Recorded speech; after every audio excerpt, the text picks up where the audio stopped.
All Manipur United Clubs Organization Amuco and Federation of Civil Society Fox today held a press meet at Manipur Press Club, apprising public about the recent peace talk which was convened by Ministry of Home Affairs in New Delhi recently.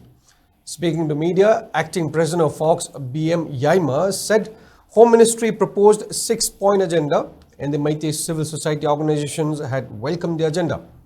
The 6-point agenda included proposal for rehabilitation and security of internally displaced persons, restoration of unhindered movement on national highways, a formal peace dialogue process through the center, resumption of development activities in conflict-affected areas, strict actions against perpetrators of violence, and community cooperation in recovery of arms.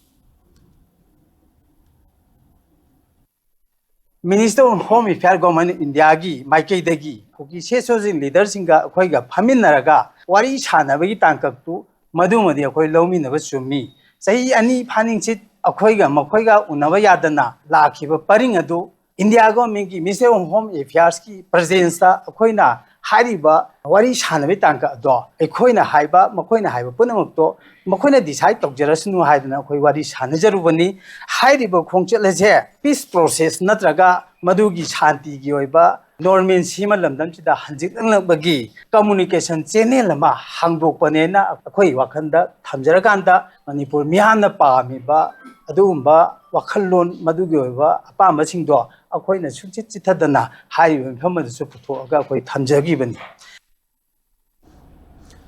Also speaking during the press meet, Amuco President Peroijam Nandoluwang claimed that Amuco and Fox consulted various intellectuals before attending the meeting in New Delhi between Meitei and Kuki CSOs.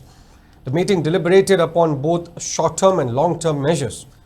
He further expressed confidence that the agenda proposed by Centre in the meeting can be the first step towards restoration of peace in Manipur.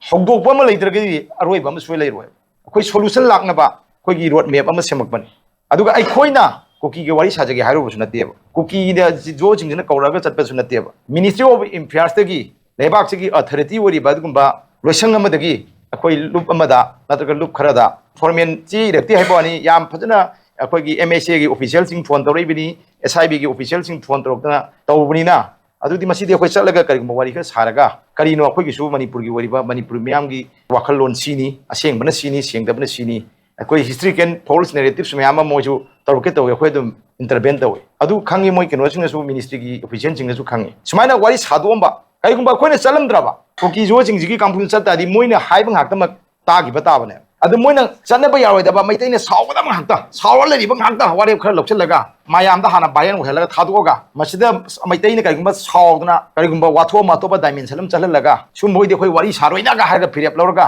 maitaina ga sarga khoi ga Ministry of Affairs ga jengthin halaga tarik manga gi khongchitri khoi chalhandraga asonda MSA na yamna chinjari ba meeting do aremba ta halaga makhoina chumba manaba thawrang ama tobo manbagi khoi phawe madumaksu namitu da dugi saktam do khoi tholpara khanjai mina tamjalliba semjalliba sajalliba mayam do madu khoi nganga thopa kakthana bam change sumaina value leba meeting ama sinbi besi khoi ngai tobadabu value leba meeting sigi value oiba result ama lehenbi hoibane settle to bose government of India gi power to bodabani